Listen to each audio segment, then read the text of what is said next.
Story number 1. The House That Follows. I was 8 years old when I first saw the house, a shadowy structure, barely visible through the dense snowfall, standing alone in the woods behind my grandparents' cabin. At first, I thought it was just an abandoned place, forgotten by time. But something about it felt wrong. The windows were too dark. The roof seemed too still, and even the falling snow refused to settle on it. I remember watching from the window, hypnotized until my grandfather pulled me away. Never go near that house, he said, his voice unusually firm. It doesn't belong here. I wanted to ask what he meant, but the look in his eyes shut me up. That night, I dreamt of the house, except in my dream I was inside it. The walls were narrow, pressing in on me. The floor creaked with every breath, and in the corner of the dimly lit room, something watched me. Years passed, and the memory of that house faded into childhood nightmares until last winter. I was driving through a blizzard, heading toward a rental cabin for a short getaway. The roads were deserted, the world swallowed in an endless sheet of white. My phone's GPS had lost signal miles ago, leaving me relying on memory and gut instinct. That's when I saw it. Standing right off the road, barely visible through the swirling snow. The house. I slammed the brakes, my pulse hammering against my ribs. It was impossible. That house had been behind my grandparents' cabin, miles away. But here it was, exactly the same, as if it had been waiting for me. My first instinct was to drive away, but something made me stay. Maybe it was morbid curiosity. Maybe it was the way the snow around it remained untouched, as if no wind or storm could touch it. I stepped out of my car, the cold biting deep into my skin. The house loomed ahead, silent, expectant. As I got closer, my breath hitched. The front door was open. I don't remember deciding to go inside. My legs just moved like I was being pulled forward. The moment I stepped over the threshold, the wind outside vanished. No sound. No cold. Just thick, suffocating silence. The interior was exactly like my dream from childhood. The same narrow hallways, the same creaking floorboards. The walls were lined with portraits, but they weren't normal paintings. They were photos. Old, faded, covered in dust. And in every single one, I saw myself. My heart pounded so hard it hurt. The pictures showed me at different ages, watching the house from the window at my grandparents' place, sitting in my car, on the highway, standing at my apartment door. They weren't just random memories. They were moments when I had felt watched. I turned, ready to bolt, but the doorway was gone. The entrance I had walked through had been swallowed by darkness, replaced by an endless, twisting hallway stretching far beyond what the house should allow. A deep, rattling breath echoed behind me. I wasn't alone. I forced myself to move, my boots scraping against the warped wooden floor. The hallway twisted, narrowing. The walls breathed, shifting as I passed. Something soft brushed my shoulder. I jerked away, but there was nothing there, just shadows stretching across the walls like they were alive. Then I heard the whisper, a voice that sounded like mine, not an echo, not a trick. It was me, calling my own name from somewhere deeper inside the house. Panic surged through me. I turned corners blindly, my breath ragged, my mind screaming for an exit. Every hallway looked the same, the air growing colder, heavier. The pictures on the walls changed as I ran. The once still images of me were moving, turning their heads, their eyes tracking me. I stumbled into a large room, my hands shaking. It looked like a dining hall, but the chairs were wrong. All of them turned toward the doorway, facing me like an audience waiting for a performance. The long table was set for a feast, but the food was rotten, covered in frost and crawling with something that looked like human teeth.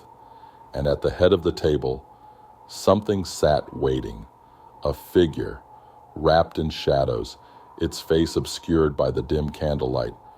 But I didn't need to see it. I felt it, the same presence from my childhood nightmares. It lifted its hand slowly, motioning to the chair at the opposite end. It wanted me to sit. I backed away, my pulse slamming against my skull. I had to get out, had to wake up, a crash behind me. A mirror, covered in frost, had shattered on the wall, and in its broken reflection, I didn't see the house around me. I saw the road outside, my car, the snow, the headlights. I saw myself standing outside the house, staring in, and then, with a slow, crawling realization, I saw something else, something standing behind me. It had my face. The thing at the table laughed, a cold, rattling sound that made my bones vibrate. The lights flickered, and for a split second I saw the walls, the floors, the entire house, covered in frozen bodies, their mouths open in silent screams, their eyes wide and locked onto mine. The floor cracked beneath me, ice spreading through the wood, like veins. The shadows reached out, curling around my arms, my legs, dragging me deeper, deeper. I don't remember how I got out. 1 second, I was drowning in the dark. The next, I was in my car, my hands gripping the wheel so tightly, my knuckles had gone white. The house was gone. No footprints in the snow, no sign that it had ever been there. I gunned the engine, my entire body trembling. The house had been real, the thing inside had been real. And worst of all, I knew this wasn't over, because as I drove away, my headlights caught something in the distance. A house, standing at the edge of the forest, barely visible through the snowfall. Waiting, and this time it was closer. Story number 2. The man who wrote my death. The first time I saw the book, it was already too late. The snowstorm had forced me to take shelter in a tiny bookstore on the edge of town, the kind of place that shouldn't have been open that late. The bell above the door didn't ring when I stepped inside. The air smelled of dust and old paper, and the only light came from a dim bulb hanging above the wooden counter. I should have turned around. I should have walked right back out into the cold. But something about the place held me in place. There was no one behind the counter, no sign of a shopkeeper. The shelves stretched impossibly far back, disappearing into the shadows. My breath misted in the air, and for a second, I thought I saw movement between the shelves. Just the barest flicker, something shifting in the dark. That's when I saw it. A book, thick, leather-bound, covered in frost, sitting open on a wooden table in the center of the store. There was no title, no author's name, but the moment I looked at it, I felt something pull me toward it. My fingers trembled as I reached out, and as soon as I touched the pages, a sharp chill ran up my spine, like ice crawling under my skin. The words were handwritten, the ink faded and uneven. At first, they seemed like random passages, disjointed, meaningless. But then I saw my name. I blinked, my pulse slamming against my ribs. I read the sentence again. He stepped inside the bookstore, shaking off the snow, unaware that he was already trapped. My stomach lurched. I flipped the page. The words continued, describing everything I had just done, walking through the shelves, seeing the book, reading these exact lines. I could feel my breath quicken, but I forced myself to keep reading. Then I saw the next paragraph. He felt something watching him from the darkened aisles. He turned around, but there was nothing there. My blood ran cold, my hands shook. I lifted my head and looked around. The store was silent, empty, but something felt wrong. I swallowed hard, forcing a laugh under my breath. It had to be a joke, a prank. Someone was messing with me. I flipped through more pages, looking for anything that would explain what was happening. The text kept going, paragraph after paragraph, every word matching my exact movements. Then I reached the last page, and then he heard the bell on the bookstore door ring, signaling someone had stepped inside, but the shop was empty. The moment I finished reading, the bell rang. I nearly dropped the book. My body froze, every muscle locked in place. I turned my head slowly, my breath caught in my throat. The door was open. The winter air swirled in, carrying fresh snow across the wooden floor. But there was no one there. Something cracked behind me. A footstep. I spun around, my heart hammering. The aisle behind the table stretched into darkness, books stacked high, the shadows between the shelves too deep. My breath hitched. The lights flickered once, and I saw it. A figure, standing between the books, barely visible in the dim light. It wasn't moving. It wasn't breathing, but it was watching me. The book in my hands trembled. My fingers felt frozen against the pages. I wanted to run, but my feet wouldn't move. Then slowly, the figure stepped forward. It wasn't a man. Not exactly. The shape was wrong. Its body stretched too tall, its arms too long, its fingers dragging along the floor. Its face was a blur, shifting as if it wasn't meant to be seen. And yet somehow, I knew what it was. The author. I felt a wordless scream crawl up my throat, but I couldn't make a sound. The lights flickered again, and suddenly it was closer, just a few feet away. The book's pages flipped wildly in my hands, as if the wind itself was turning them. I looked down, and my stomach twisted. The words were changing. Ink bled across the pages, forming new sentences, writing my actions in real time. He tried to run, but the exit was already gone. I bolted toward the door. My legs moved too slow, like I was wading through frozen water. My fingers stretched for the handle, but the second I reached it, the entire door vanished. Nothing but a solid wall in front of me. A slow exhale filled the air behind me. I turned my head, dread curling in my stomach. The figure stood inches away now, close enough that I could feel the cold radiating from its skin. Its mouth twisted open, but no words came out. Instead, I heard them in my head. You are not the first. A hand, if I could even call it that, rose slowly. The fingers bent at unnatural angles, reaching for me, moving in a way that wasn't human. I gripped the book tighter. The pages kept writing. And then he made a choice. The words glowed, burning against the paper. I didn't understand, but my body moved on instinct. Without thinking, I ripped the last page from the book. The moment the paper tore, the store shook. The lights burst. The shelves cracked. The air turned heavy, thick with something ancient and furious. I stumbled back, and in the dim glow of the failing light, I saw the figure screaming, but there was no sound. It melted, or maybe it was unwritten. The shape collapsed into ink, splattering across the floor, seeping into the pages of the book as if it had never existed. And then everything went black. I woke up in my car. The storm had passed. My hands were shaking against the steering wheel, my breath coming in ragged gasps. For a moment I sat there, trying to make sense of what had happened. The bookstore was gone. The road ahead was clear. No footprints, no door, no sign that the shop had ever existed.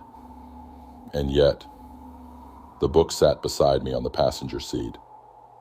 But now, there were no words inside, Just one single blank page, waiting for the next story to be written. Story number 3, the ice in their eyes. I first noticed the change in my neighbors on the coldest night of the year. The snow had been relentless, burying cars, swallowing streets, turning the town into an endless stretch of white silence. I had been stuck inside for days, watching the blizzard rage through my window, when I saw old Mrs. Holloway standing outside in nothing but a thin nightgown. She wasn't moving. Her body was rigid, arms hanging limply at her sides. Snow clung to her skin, but she didn't shiver. She didn't even blink. But it was her eyes that made my stomach turn, frosted over, glassy, and unnatural ice blue, like something was frozen deep inside her. I yanked my curtain shut, my heart hammering. Maybe she was sick. Maybe she was confused. But when I looked again a few minutes later, she was gone. The only thing left in the untouched snow was a set of footprints leading away, but none leading back. That was the first night. The next morning, the town felt wrong. The streets were too quiet. There were no tire tracks on the roads, no footprints on the sidewalks, just an unbroken layer of snow, stretching for miles. And then I saw them, my neighbors, standing at their windows, all of them, men, women, children. They were pressed against the glass of their houses, staring out into the street. Their faces were blank, their expressions too still, their eyes, that same horrifying shade of frozen blue. I told myself it was just the weather. Cabin fever. I had been locked inside for too long, my mind playing tricks on me. But then my phone rang. I nearly jumped out of my skin before scrambling to answer. My best friend, Eric, was on the line.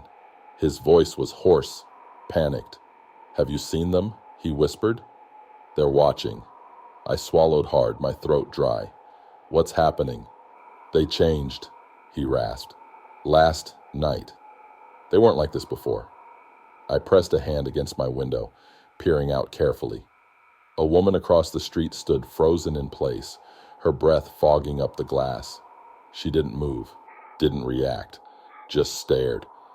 I lowered my voice. "Eric, I think something's wrong with them. They're not them anymore." A chill crawled up my spine. Eric exhaled shakily. "It's the storm," he muttered, "or whatever's inside it." A heavy silence stretched between us. Then his voice dropped lower, barely a whisper. "I don't think they can see us yet, but they will." The call ended. That night, the town was silent. No wind, no movement, just an unbearable stillness, like the world itself was holding its breath. I kept my lights off, my curtains drawn, but curiosity gnawed at me until I peeked through a crack in the blinds. My stomach twisted. The people outside were moving now. Not normally. Their heads turned at unnatural angles, bodies stiff, footsteps soundless against the snow. They walked without urgency, without direction, just wandering. But their eyes, those ice blue eyes, darted around too fast, searching. I backed away from the window, my pulse thundering in my ears. The floor creaked beneath me, and I froze. Outside, the searching stopped. One by one, the wandering figures turned toward my house, toward me. I didn't breathe, didn't move, but something deep inside me knew. They had heard me. A single knock rattled my front door, then another, then a dozen, 100. The pounding grew, a relentless, inhuman rhythm. The walls shook with the force of it, and then all at once it stopped. I stood there, heart slamming against my ribs, the silence heavier than the storm outside. Minutes passed, maybe hours. Finally, I found the courage to inch toward the door and press my eye against the peephole. There was nothing. Just an empty, snow-covered porch. No footprints, no sign that anyone had ever been there, but I knew better. Morning came, but the sun never did. The sky remained a suffocating gray, the snow piling higher, the town trapped in its endless winter. And the people? They were still there, standing, watching, waiting. Then the power went out. My house sank into complete darkness. The heater died, the air turning frigid within minutes. I grabbed a flashlight, my breath curling in the frozen air. That's when I heard it. A slow, rhythmic scraping from inside the house. The sound of ice cracking, spreading, crawling toward me. I turned, the beam of my flashlight flickering against the hallway. The frost was growing along the walls, stretching from the floor, spreading like veins. And in the center of it, something moved, a shape buried beneath the ice. It was me, frozen, trapped behind the glassy surface, my face twisted in a silent scream. My reflection blinked, its eyes turning that same unnatural frozen blue, and then its mouth moved. "Let us in." The walls groaned. The ice splintered outward, reaching for me. Bursting through the front door, I stumbled into the snow, my lungs burning from the cold. My neighbors were closer now, standing in the street waiting. I didn't look at them. I just ran through the endless snow, past frozen houses, past roads that led nowhere anymore. The town had disappeared. The world had disappeared. All that remained was the snow and the eyes. I don't know how long I ran. My legs ached. My lungs screamed. My vision blurred. But just when I thought I would collapse, I saw it. A flicker of warmth. A dim, distant light. A house. I staggered toward it, desperate, praying for safety. The door was unlocked. I slammed it behind me, gasping for air, my body trembling. Only then did I realize I had been here before. The furniture was the same, the pictures on the walls, my childhood drawings still taped to the fridge. This was my house, but it wasn't mine anymore. I turned slowly, dread curling deep in my stomach. Through the window, I saw them, the people, the watchers, their frozen bodies pressed against the glass, their eyes glowing that horrific icy blue. And behind them, the storm moved, not the wind, not the snow, the storm itself. Shifting, breathing, watching. I backed away, my heart beat a deafening roar in my ears. My reflection in the darkened window stared at me, mouth slightly parted, as if trying to whisper something. And then I realized it wasn't my reflection, it was smiling. Story number 4, the missing cabin. The first thing I remember is the silence. Not the usual quiet of snowfall, not the muffled hush of the woods in winter. This was absolute silence, like the world itself had been muted. No wind, no rustling trees, not even the sound of my own breath. That's what made me open my eyes. The cabin was gone.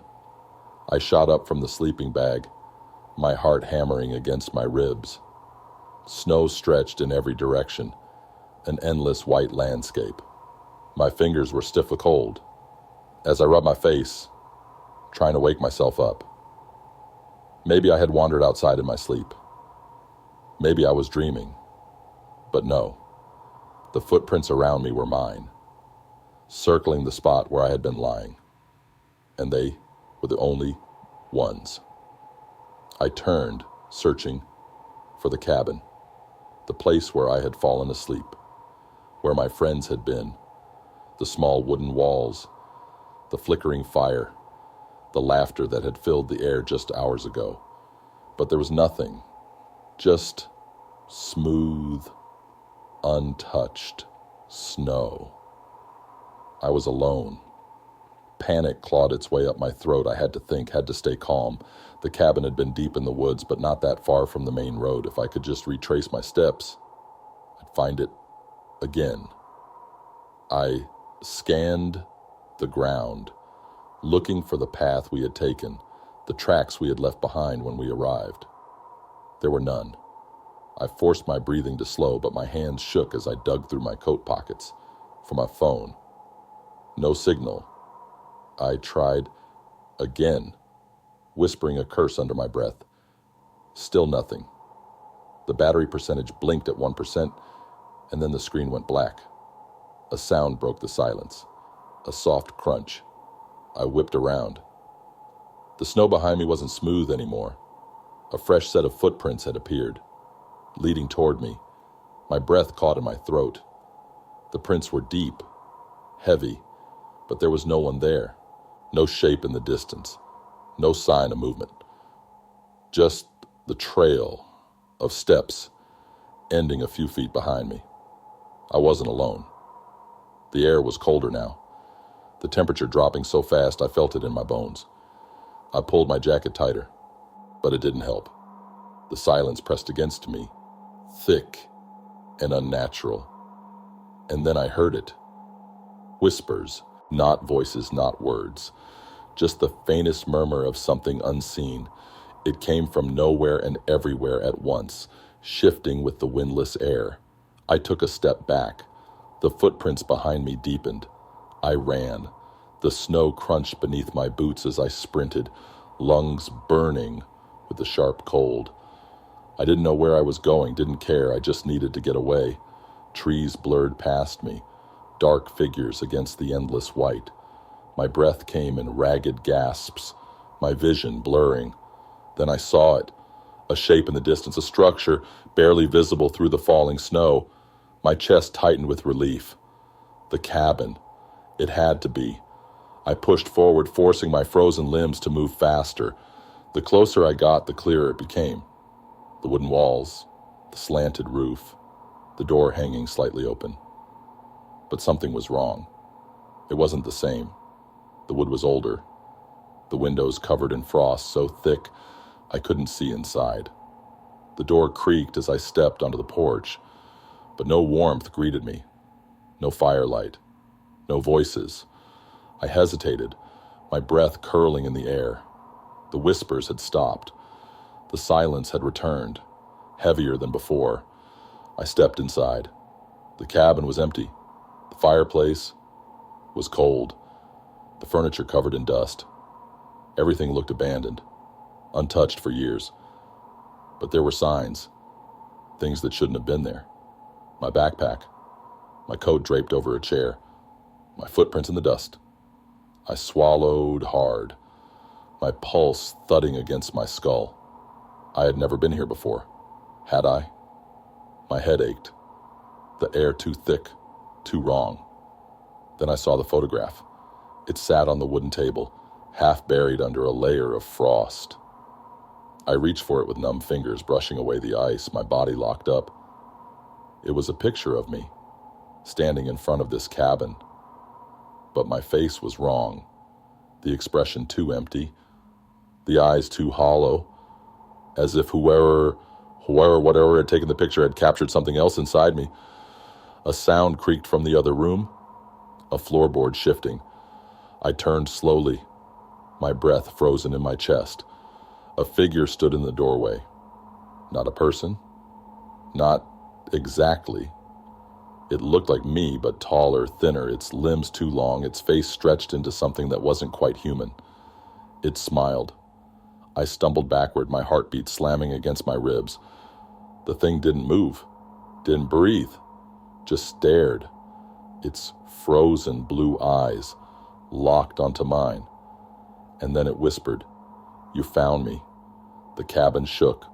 The walls groaned, the wooden beams splintering under some unseen weight. The air thickened, pressing against my skin like something was crawling through it. I turned to run, but the door wasn't there anymore. The walls closed in, the floor warping beneath my feet. My vision blurred, shadows stretching, twisting. And then I wasn't in the cabin anymore. I was in the snow, lying on my back, staring at the gray sky. My hands were numb, my breath shallow. Slowly, I sat up. The cabin was gone. No footprints, no sign that it had ever been there. Just endless white, stretching in every direction. And then I saw the photograph, lying in the snow beside me. A picture of me, standing in front of the cabin that no longer existed. And behind me, in the image, something else stood watching. Story number 5. The static in the snow. The radio was already there when I found the cabin. I had been driving for hours, trying to beat the worst of the storm, but the snow was relentless. It swallowed the road, turned the trees into shapeless shadows, and eventually forced my car to a complete stop. There was no visibility, no way to tell where the road ended and the wilderness began. My only choice was to find shelter. That's when I saw it.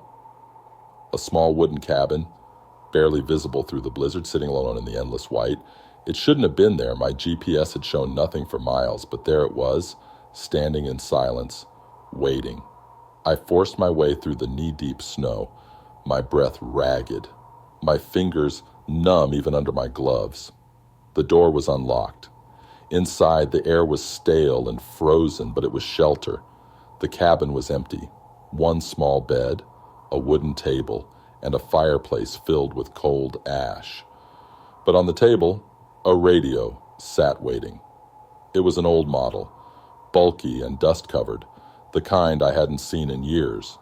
The dial was cracked, the speaker worn, but as soon as I touched it, a burst of static filled the room. The sound sent a shiver down my spine. I twisted the dial, searching for a station, something, anything, news, music, a weather report. But every channel was the same, just static. And then, through the crackling, I heard it. A voice, faint, almost drowned by the white noise, but definitely a voice. It was a woman, whispering, her words broken by the interference. "Are you there?" I swallowed hard, adjusting the frequency, trying to clear the signal. Static warped, twisting in on itself, shifting like something alive. The voice crackled again, clearer this time. "Leave. Now." My hands froze on the dial. The room suddenly felt colder. I turned my head slowly, my breath curling in the freezing air. The cabin was silent. The storm outside howled, pressing against the walls. But inside, something felt wrong. Then the voice changed. It was still a whisper, but it wasn't the woman anymore. It was my voice. "Why didn't you listen?" My heart stopped. The lights flickered, dimming for just a second. The cabin felt smaller, the air thicker, like the walls were closing in. I turned the radio off, but the static kept going. The dial wasn't moving, but the noise was still there, crackling through the silence. And then, underneath it, footsteps, software slow, inside the cabin. I didn't turn around. I couldn't. The static grew louder, filling my ears, my skull pressing against me like a physical weight. I squeezed my eyes shut, gripping the edge of the table. My heartbeat was a deafening thud, thud, thud in my chest. Then the voice whispered again, "You're not alone." A breath touched the back of my neck. I spun around. The cabin was empty. The door was still closed. The windows were still shut. The snow outside was untouched, but I knew what I had felt. I wasn't alone. The radio clicked. I turned back to it, pulse hammering. The static had stopped. The speaker was silent. And then, slowly, the dial began to turn on its own. A new station, a new voice. It was a recording, a voice message. "This is a warning. If you can hear this, it's already watching you. Don't let it in. Don't let it speak. Don't look at its face. The message cut off. The static returned. The lights flickered again, longer this time. The air grew even colder, my breath hanging thick in the air. Then, the radio dial moved backward. The woman's whisper returned. "It's behind you." I bolted for the door. The handle was frozen. My fingers burned as I yanked at it, my breath coming in gasps. The static roared in my ears, growing sharper, the voice distorting, twisting into something else. "Stay. I threw my weight against the door. The cabin groaned, the walls shuddering like they were alive. The lights pulsed, then died. Darkness swallowed the room. For a split second I saw something, not a shadow, not a person, something wrong. Too tall, too thin, no face, just a mouth. A grin that stretched too wide, filled with static, the sound buzzing inside my head. Then the door burst open. The cold hit me like a wall. I fell into the snow, gasping for air, scrambling to my feet. The cabin was gone. No door, no walls, nothing. Just the radio, half buried in the snow, still crackling, and a single set of footprints leading away from me, not mine. Story number 6. The Stranger. In my memories. The first time I noticed him, I was flipping through old photographs in my childhood home. The storm outside had trapped me there longer than expected. Snow piling against the windows, turning the world outside into a featureless white void. I had been bored, digging through boxes in the attic when I found an old photo album, dusty, worn, filled with pictures of birthdays, summer vacations, school events, snapshots of a life I barely remembered. And in every single one of them, he was there. I didn't notice at first. He wasn't the focus of the pictures, just a shadow in the background. A man standing at the edge of a group photo, a figure sitting at the back of a classroom, a face blurred behind a window. I frowned, flipping back through the pages. I didn't recognize him. Tall, thin, always wearing the same dark coat, his face just out of focus. I turned to a picture of my 8th birthday party, me blowing out candles, surrounded by laughing friends. And in the far corner near the edge of the frame, he stood watching. A sharp chill crawled down my spine. I flipped through faster. School events, holiday gatherings, family outings, always there, never changing, never interacting. This didn't make sense. I grabbed another album, more pictures, more memories, and in every single one, the stranger appeared. The same height, the same coat, the same silent presence lingering just behind the moment. My breath hitched, my hands trembled, because I wasn't just looking at childhood photos anymore. I was looking at recent ones too. A picture from last year, taken at a friend's wedding. There he was standing near the exit, a selfie I took last month. His reflection in a window behind me. A photo I had taken just yesterday outside in the snow. And there he was, staring right at the camera. I dropped the album. My pulse pounded in my ears. This wasn't normal. This wasn't possible. Someone would have noticed him before, right? Someone would have asked who he was. Then I remembered. I had been alone when I took that last picture. A creak echoed from the hallway. I snapped my head up. Breath caught in my throat. The house was silent. The kind of silence that pressed against you. Thick and unnatural. I stood slowly, my limbs stiff. My heart beat a thudding rhythm against my ribs. The hallway stretched in front of me. Dark and empty. But something felt off. The old wooden floorboards had always groaned under weight. That was normal. But the last creak hadn't come from beneath my feet. It had come from behind me. I turned. The attic was small, cluttered, filled with forgotten boxes and discarded furniture. My eyes darted over the shadows, searching. I was alone, wasn't I? The lights flickered. The old bulb overhead buzzed, dimmed, and for just a second I saw him, standing in the reflection of the attic window. Watching me, I spun around, heart hammering, but the space behind me was empty. The window was fogged over from the cold.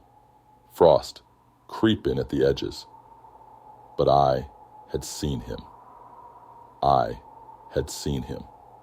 My breath came in quick gasps. My fingers were ice cold. I needed to leave. Now I grabbed my phone, flipping to the last picture I had taken, the one where he had been standing in the snow. I zoomed in. My stomach dropped.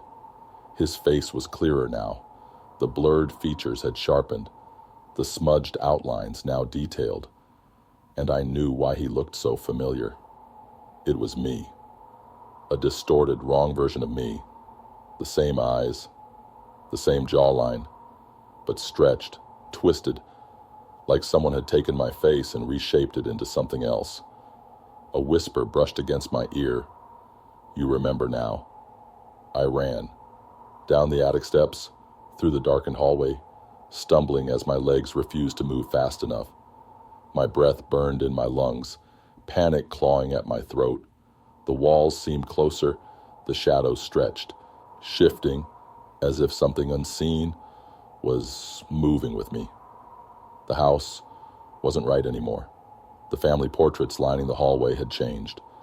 My parents' smiles were gone, their faces blurred, like his had been.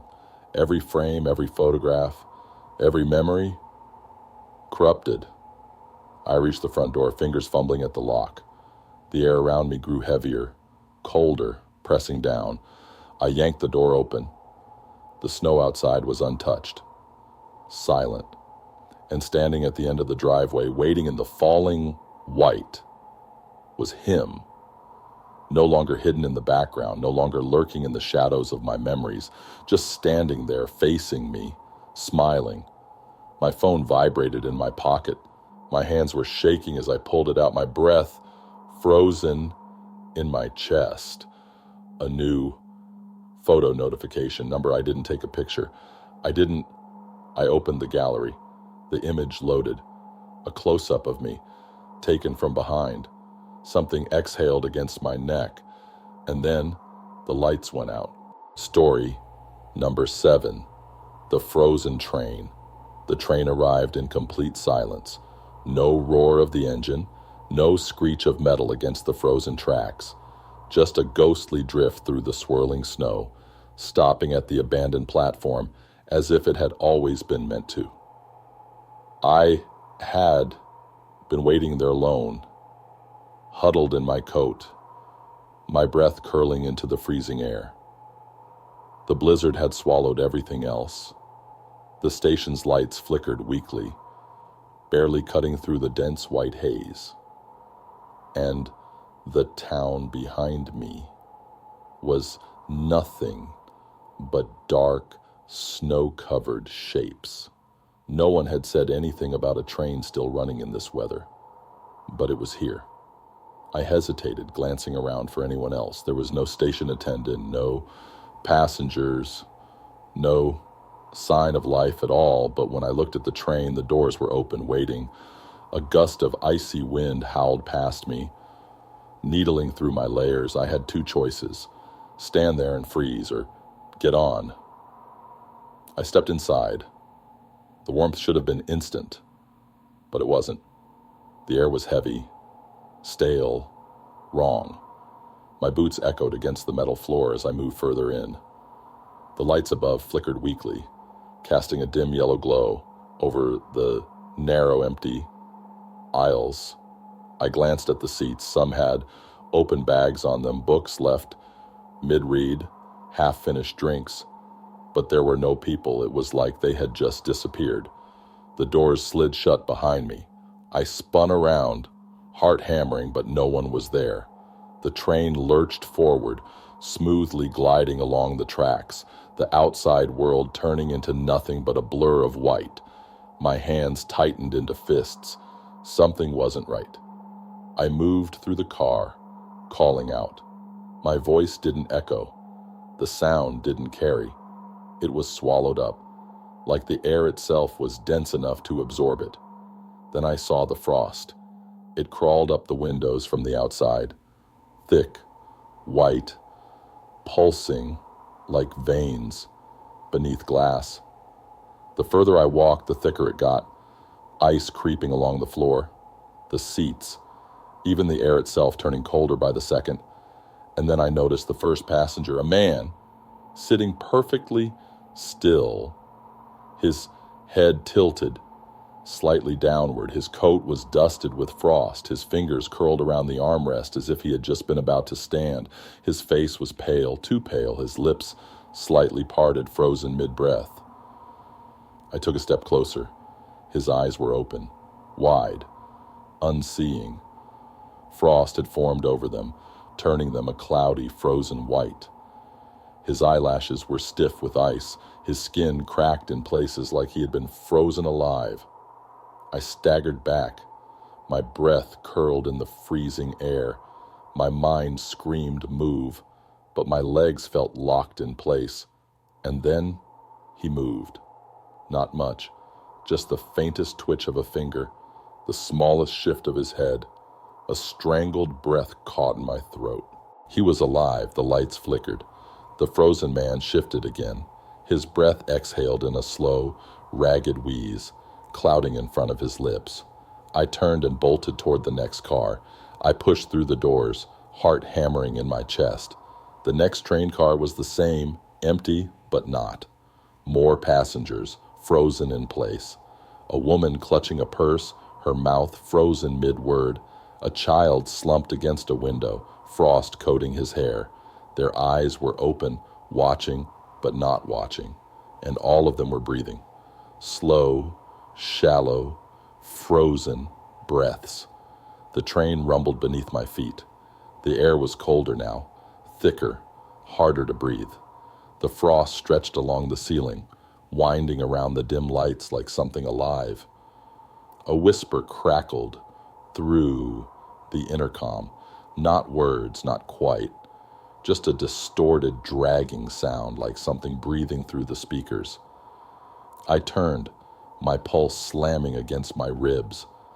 At the far end of the train car, the frozen passengers were standing up, slowly, stiffly, all at once, their heads tilted toward me in eerie unison.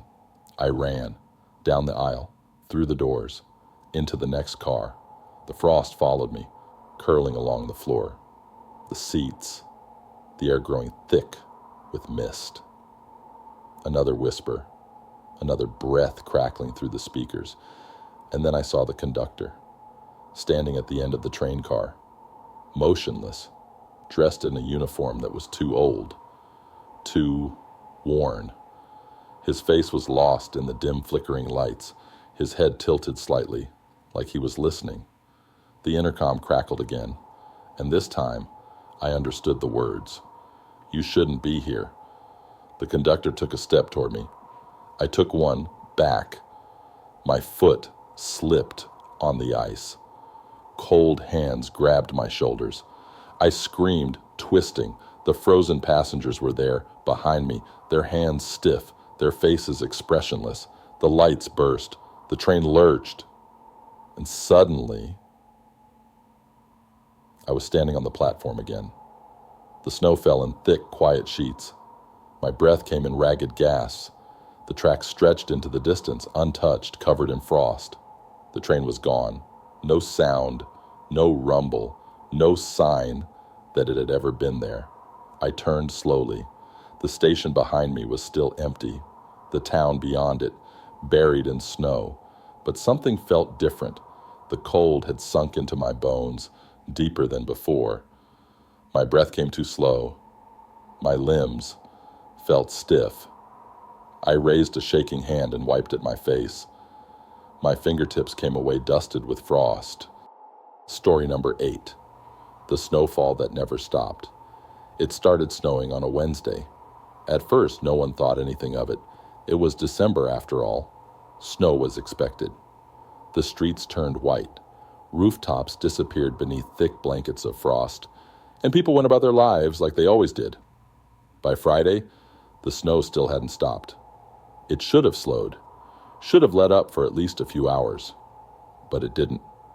It fell in thick, heavy sheets, relentless, suffocating. The roads disappeared, cars were buried, and the sky remained an endless, colorless gray. Schools closed, businesses shut down. People locked themselves inside, waiting for the storm to pass, but it never did. A week passed, then 2. The snowfall only grew heavier, the world outside turning into a frozen wasteland. Phone lines died. The power grid failed. The internet went out. The news anchors had gone silent, their last message repeating on an endless loop. Stay inside. Stay warm. Stay safe. Then the real fear set in. Food started running out.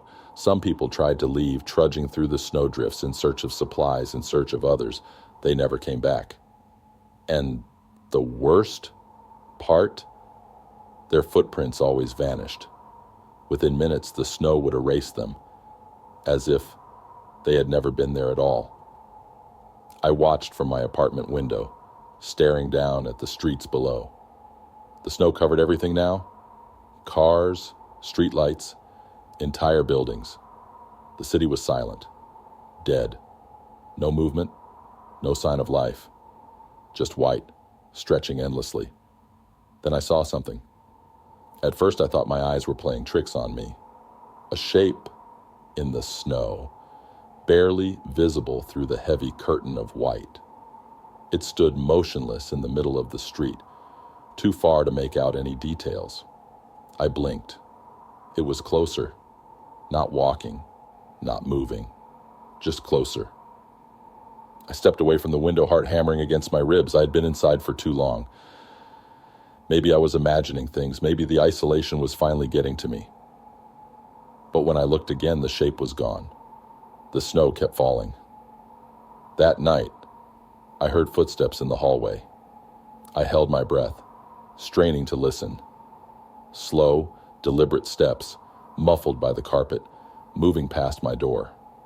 No one in my building had left their apartments in days. Then came the knocking. Soft at first, then louder. 3 sharp knocks. I swallowed hard, staring at the door. My hands curled into fists, my pulse thundering in my ears. I didn't move. The knocking stopped. The silence stretched, heavier than before. Then, from under the door, the snow began to seep in. I stumbled back, my breath caught in my throat.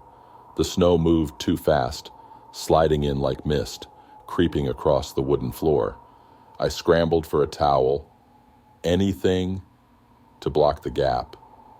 But when I looked back, it was gone, like it had never been there. I didn't sleep that night. The next morning, the snow had buried the first 2 floors of the building. My window, on the 3rd floor, was now level with the ground, and there were footprints outside. They weren't deep, just faint impressions in the snow, barefoot, leading toward my window, but none leading away. I stayed away from the glass. I didn't want to see what was out there. Then, sometime around midnight, the whispers started. Not voices, not words, just sounds, like the wind was trying to form speech. They came from the vents, the walls, the floor, everywhere. Calling, beckoning. I covered my ears, curled into myself, rocking back and forth. The whispers knew my name. I wasn't alone anymore. The next day I made a decision. I couldn't stay. The food was nearly gone. The air was too cold, like the snow was inside the building now. The walls were lined with frost, the water pipes frozen solid. I packed what little I had left, layered up, forced open my window and stepped out into the snow. It swallowed me whole. The sky was no longer visible, just an unending gray void above me. The city was gone, buildings buried beneath the storm. Nothing remained but the endless white. And then I saw them, figures in the distance, standing, waiting. Their faces were wrong, stretched, frozen. Their eyes were pale blue, like the ice had consumed them, and they were all facing me. I turned to run, but the snow wouldn't let me. It clung to my legs, dragged at my arms, pulling me down, down, down. The whispers grew louder, now inside my head, inside my skull. Then, just before the snow took me, I understood. It had never stopped snowing, and it never would. Story number 9, The thing in my shadow. The first time I noticed it, I thought it was just my imagination. I had been outside, shoveling snow from the driveway, the evening sky already dark, the cold biting into my skin. The streetlights flickered dimly, casting long, stretched out shadows across the ice. That's when I saw it. My shadow didn't match my movements. I stopped, gripping the shovel tightly. The shadow should have stopped too, but it didn't. It lagged, just slightly. A split-second delay, as if it hadn't realized I'd stopped moving. A chill crawled up my spine. I shook my head, forced a laugh under my breath, and kept shoveling. Just my mind playing tricks on me. But later that night, in the glow of my bedroom lamp, I saw it again. I was brushing my teeth, watching my reflection in the bathroom mirror. The light behind me cast my shadow across the tiled wall. I turned my head slightly, and for just a second, my shadow's head stayed facing forward. I froze. The breath in my chest went still. My grip tightened around the toothbrush. Slowly, I turned my head again, testing it. My shadow followed. This time, perfectly in sync. I shook myself out of it, finished brushing, and shut off the light. Maybe I was overtired. Maybe the dim lighting had played tricks on my eyes. But deep down, something felt off. The next morning, the feeling didn't go away. I was walking through my apartment, the early sunlight filtering through the frost-lined windows. My shadow stretched along the hardwood floor, moving as it should. But then, as I passed the hallway mirror, something made me stop. My reflection was fine, but my shadow, it was standing still. My body kept walking, but the shadow stayed where it was, an empty, stretched-out version of myself, frozen in place. I stumbled back, a sharp gasp escaping my lips. As soon as I turned to look at it directly, it snapped back into place, perfectly normal, trailing my every move. My hands were shaking. My breath came in ragged, frozen puffs. I stood there for a long time, staring at my feet, watching the way my shadow clung to them. Then I tested something. I lifted my right arm. My shadow followed. I shifted my stance. It matched. I raised my left foot. My shadow raised its right. I ran, out of the room, out of the apartment, into the snow-covered streets. The cold air bit at my skin, but my pulse thundered harder than any chill ever could. The sun was brighter outside, the snow reflecting light in every direction, and that's when I saw it. With no walls, no dim rooms, no tricks of lighting. My shadow was still wrong. It was too tall, too thin. It stretched further than it should have, bending at impossible angles along the sidewalk. And the longer I stared, the more I saw it. The shape wasn't me. Not exactly. The fingers were longer. The shoulders were sharper. And the head tilted slightly, like something was watching me through it. I backed away, my breath sharp in the cold. I stepped left. My shadow hesitated before following. I stepped right. The hesitation happened again. Something else was inside it. I forced myself to move, my boots crunching through the deep snow. People passed me on the street, bundled in coats and scarves, unaware. No one noticed the way my shadow lagged behind. No one noticed the way it was watching me. I avoided mirrors after that. I avoided bright lights, dim lights, anything that would show it. But it didn't matter. I could feel it now. At night, in my apartment, I could hear it shifting against the walls. A slow, dragging sound, like something pulling itself across the floor. But every time I turned on the light, nothing. And then, one night, I woke up because it moved. I had been lying in bed, buried under thick blankets, the winter wind rattling against the windows. The room was dark, only a sliver of moonlight cutting through the blinds. And my shadow, it was standing up, not flat on the floor, not where it was supposed to be. It was standing beside the bed, tall, stretched, its shape even less human now. I didn't move. My breath came in shallow, uneven gasps. My hands curled into the sheets. I tried to convince myself I was dreaming, that any second I would wake up. Then it took a step toward me. The darkness in the room seemed to bend, pulling toward it like the very air was shifting around its presence. Another step, the shape twisted, its head tilting too far, as if studying me. My fingers crept toward the lamp on my nightstand. My pulse slammed against my ribs. The shadow moved faster. I grabbed the lamp, flicked it on, and nothing. The shadow was back where it should be, flat against the floor, harmless, perfectly normal. But I knew better now. I didn't sleep for the rest of the night. The next morning I packed a bag. I didn't know where I was going, but I knew I couldn't stay. I didn't trust my own reflection. I didn't trust my own shadow. And then, just as I reached for the door handle, I made one final mistake. I turned around. The sun was rising, the light spilling through the windows. My shadow stretched out behind me, long and dark against the wooden floor. And as I watched, it did something I didn't. It raised its hand and waved. Story number 10, The Wrong Face. I woke up to my roommate shaking me, his face pale in the dim light. His grip on my shoulder was tight, his breathing uneven. "You came home twice last night," he whispered. I blinked, still groggy. "What? The first time, you went to bed?" His voice was shaking. "The second time, you stood in the doorway and smiled at me." A slow chill crawled up my spine. I sat up, rubbing my eyes. That doesn't make sense. But he just stared at me.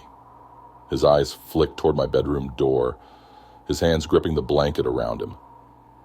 I thought I was imagining it, thought I was dreaming, but it just stood there, watching me. My throat tightened. "And you're sure it was me?" He didn't answer, not at first. Then, finally, he whispered, "No." A silence stretched between us, thick and heavy. I could still feel the weight of his grip on my arm, his fingers ice cold. I swallowed hard, trying to push down the unease, clawing at my chest. Maybe he was overtired. Maybe he had a nightmare. But then he said something that made my blood run cold. "It was wearing your clothes. It looked like you. But the face," he hesitated. "It wasn't exactly right." I couldn't explain the feeling that settled in my stomach, like something had already gone wrong before I even had time to understand it. We sat in silence for a long time after that.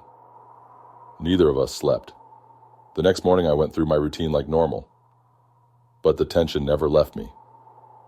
My roommate barely spoke. His hand still trembled when he reached for his coffee. I tried to shake off the feeling, but the way he looked at me, like he wasn't sure I was real, made my skin crawl.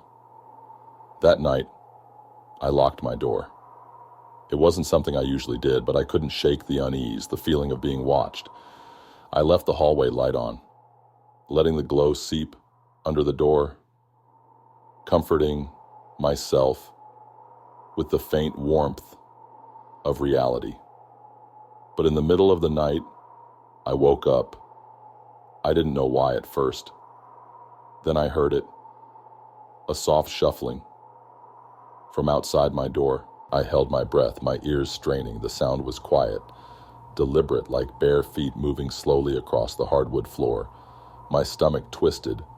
Then a knock, software, rhythmic. My heart pounded. I reached for my phone, but my hands felt clumsy, my fingers too cold. I checked the time. 3:12 a.m. Another knock. Then, a voice. My voice. "Are you awake?" My skin crawled. It was identical to me. The tone, the pitch, the slight rasp in my voice when I was tired. But it wasn't coming from inside my room. It was outside. I gripped the blanket, my body frozen in place. I couldn't move, couldn't breathe. Then, the voice spoke again. "Let me in." The doorknob rattled. I squeezed my eyes shut, my pulse slamming against my ribs.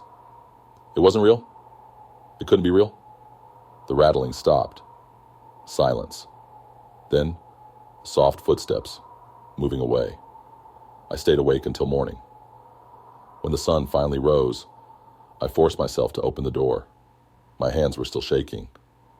The hallway was empty, the apartment silent. But something was off. I knocked on my roommate's door. No answer. I knocked again. "Hey, are you up?" Still nothing. Panic twisted in my stomach. I grabbed the handle and pushed the door open. The bed was empty, the blankets neatly folded. His phone sat on the nightstand, the screen dark. His shoes were by the door. His jacket still hung in the closet. He was gone. No note, no message. Just gone. I searched the whole apartment, my heart slamming against my chest. The front door was locked. The windows were shut. There were no footprints in the snow outside. Nothing. I called his phone, straight to voicemail. That was 3 days ago. I don't know what happened to him. And the worst part? Last night, I heard a knock on my door again. Software rhythmic. And then, my own voice whispered, "Where did he go?" Story number 11. The whispers beneath the ice. The first time I heard the whispers, I thought it was just the wind. The lake had frozen over weeks ago, thick sheets of ice stretching across the water, silent and still. The town always held its annual ice fishing event this time of year, but with the storm rolling in, most people had stayed home. I didn't mind. I liked the quiet. I had been sitting there for hours, bundled in layers, the hole I had drilled in the ice perfectly round, black water swirling beneath it. The wind howled through the trees, the sky a dull gray, stretching endlessly. But then I heard it. Software, faint, almost like whispering. I froze, my fingers tightening around the fishing rod. I turned my head slightly, listening. The ice creaked beneath me, but the sound wasn't coming from the surface, it was coming from below. I exhaled, trying to convince myself it was just shifting ice. That was normal, right? The lake was settling, the cold pressing against its surface, but the sound didn't fade. It got clearer. Muffled voices, too far to make out, drifting up from beneath the frozen lake. My breath curled in the air, my pulse quickening. I leaned forward, staring into the dark hole at my feet. The water barely rippled, black and endless. A shape moved beneath it. I scrambled back, my breath catching in my throat. It had been quick, barely visible, but something shifted down there. A shadow, slipping just beneath the ice, disappearing into the darkness. The whispers grew louder. I didn't realize I was holding my breath until my lungs burned. I exhaled shakily, gripping my knees to steady myself. Maybe it had been a fish. Maybe I had imagined it. But then something tapped against the ice, right beneath me. 3 sharp knocks. I jerked backwards so fast I nearly lost my footing. The knocks were deliberate, rhythmic, as if someone was knocking from beneath the ice. I wanted to run. Every instinct screamed at me to grab my gear and leave, but something made me stay. Maybe it was morbid curiosity. Maybe it was fear locking me in place. But I inched forward again, staring into the hole. The water was still, too still. The wind had died down. The trees had stopped swaying. Even my own breath felt muted. The world around me had gone completely silent. Then my reflection changed. My breath hitched. I was staring into the water, but the face looking back at me wasn't mine. It had my features, my eyes, my clothes, but it was smiling. I wasn't. My chest clenched, my entire body locking up. The reflection's grin widened, its lips splitting too far, stretching into something inhuman. Then it spoke. "Don't look up." My heart stopped. A cold breath brushed the back of my neck. I couldn't move, couldn't blink. Every muscle in my body screamed to run, but I was frozen, trapped in place. The ice beneath me creaked. Slowly, against every instinct, I looked up. There was nothing there. The lake was empty. The snow-covered trees stood motionless. The sky remained that dull, suffocating gray, but I wasn't fooled. The whispers hadn't stopped. They were closer now. I turned back to the hole. The reflection was gone. The water was just water. But deep down, I knew something had changed. I grabbed my gear with numb fingers, nearly dropping everything as I bolted toward the shore. My legs felt heavy, like the ice itself was pulling at me, reluctant to let me go. I didn't stop running until I reached my truck. When I slammed the door shut, I barely felt the warmth of the heater. My hands shook as I gripped the wheel. I didn't look back at the lake. I didn't need to, because I could still hear the whispers, and they were saying my name.